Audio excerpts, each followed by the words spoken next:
everybody, welcome back to the show. Great to be here with you today. We're going to be going over a health-based issue that affects 30% of those in the United States and 25% of people worldwide. So this is no small issue when it affects at least 1 of 3 or 1 out of 4 adults. It is called non-alcoholic fatty liver disease, or NAFLD for short. I don't know if that's actually short, but it does summarize specifically what is going on. And when it's called non-alcoholic fatty liver disease, it means that an individual drinks a little alcohol or none at all, but still gets fat accumulating in the liver. So fatty liver disease is something that absolutely affects your overall health and can have some serious consequences as we age. So we're going to talk about how it comes about in the first place, much beyond genetics, but also, of course, how you can reverse it all naturally. And I know that you'll be able to do that. So let's go over it right now.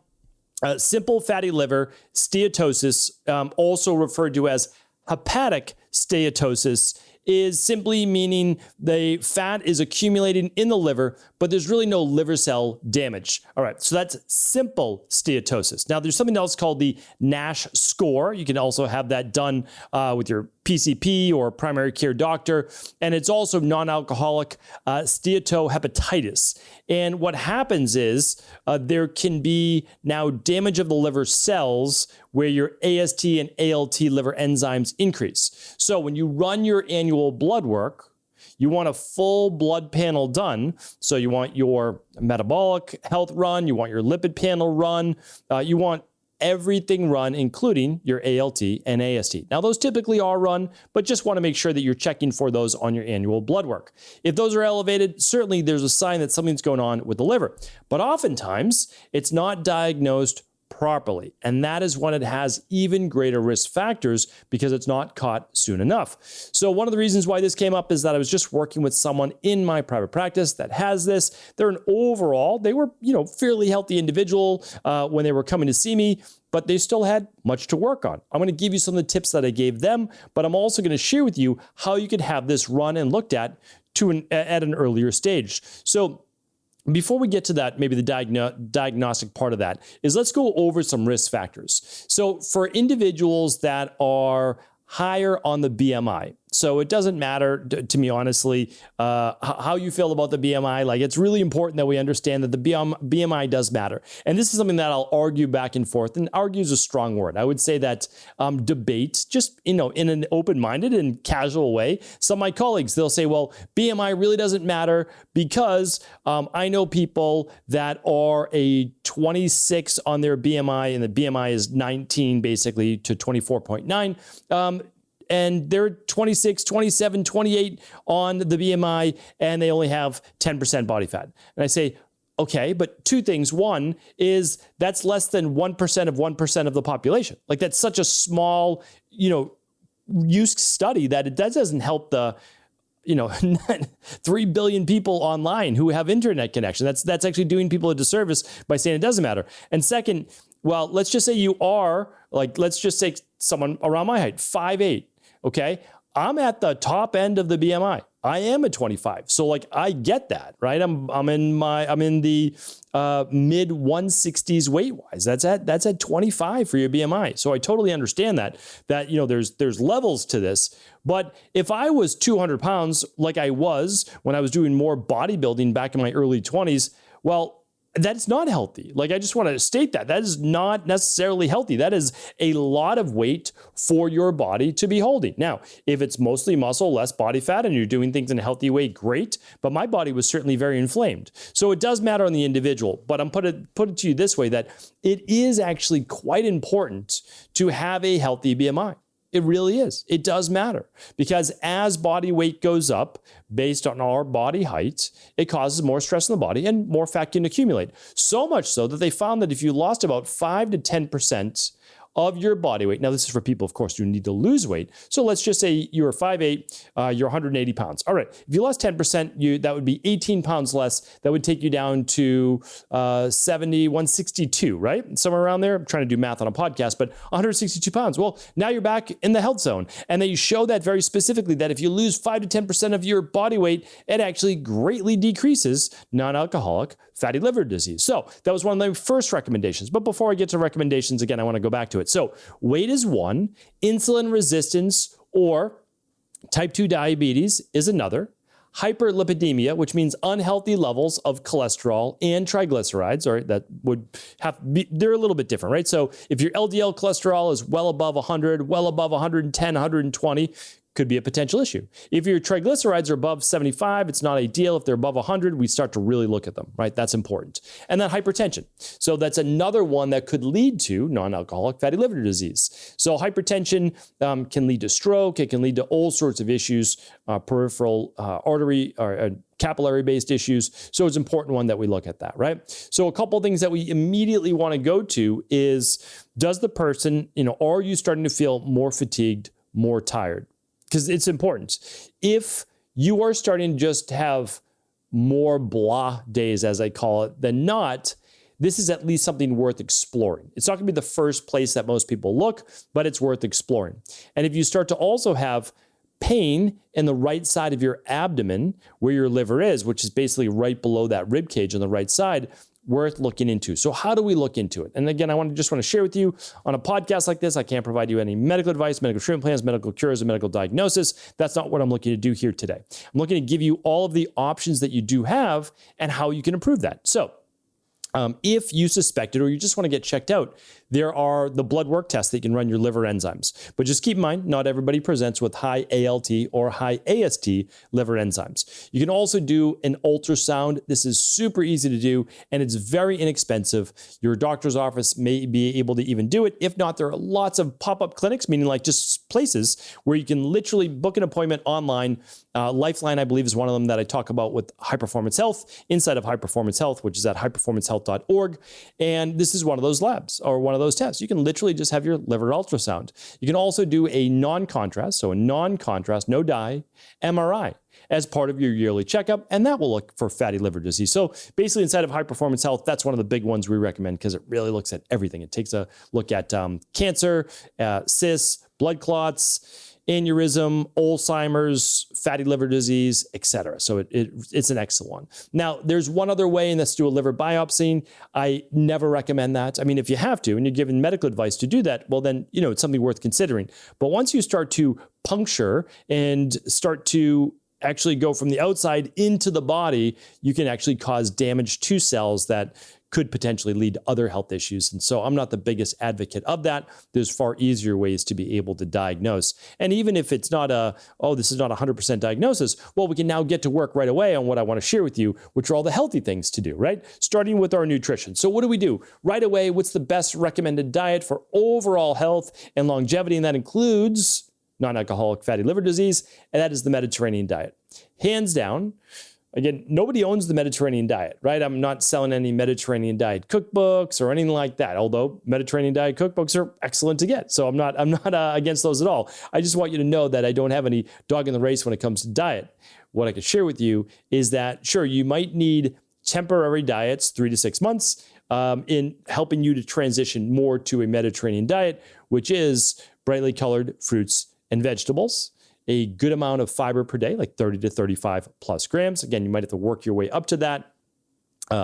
Fish, some meat, beans, legumes, some whole grains. And you can not do grains if you don't want to. You don't have to, right? That's not part of it. You don't have to do pasta. When people think of the Mediterranean diet, they think of eating, spaghetti every night for dinner, which I totally get it. I understand that. I am Italian. I'm a Portuguese, not the Portuguese eat a ton of pasta. But you don't have to eat all rice and you don't have to eat all pasta. That's not really what it's about, or bread. You can do a Mediterranean diet being gluten-free. You can do a Mediterranean diet being grain-free. And so that's totally up to you. But grains such as oats, gluten-free oats, can be helpful. And so there's not that you can't use those types of grains to your advantage: quinoa, millet, oats, etc. All right. So next up is healthy fats. So what are the healthiest fats that you can include in your diet? Start to move away from some of the unhealthier fats and move more towards olive oil, organic olive oil, and avocados as well. Those can be incredible to add in, and even some nuts. So I'm not the biggest advocate of adding a ton of nuts to your diet. Some, yes, nuts and seeds, but don't go overboard. So, a handful or so a day, not a problem at all. And those can be highly beneficial for you as well. Other healthy fats would include the high omega-3 fish. Going to be really helpful in that regard. salmon, sardines, mackerel, anchovies, wild trout, wild salmon, as I said before, all of those are excellent. Flax seeds, chia seeds, walnuts, although walnuts have a good amount of omega-6s as well, but not that they're super unhealthy, but I just, I want to kind of focus us more on higher omega-3 based foods. I'll get to supplements in just a moment. So your lean proteins, it's not that you can't eat meat, you can, you don't want to go overboard, especially with fatty liver disease. But again, you make the best call for you. I'm just trying to present to you what I've seen work in clinical practice and what I see work in the data as well. High fiber, I already talked about that. If you're only at 10 grams a day of fiber, you're not going to go right to 35 grams. You'll just work up by maybe 5 grams or so of fiber per day.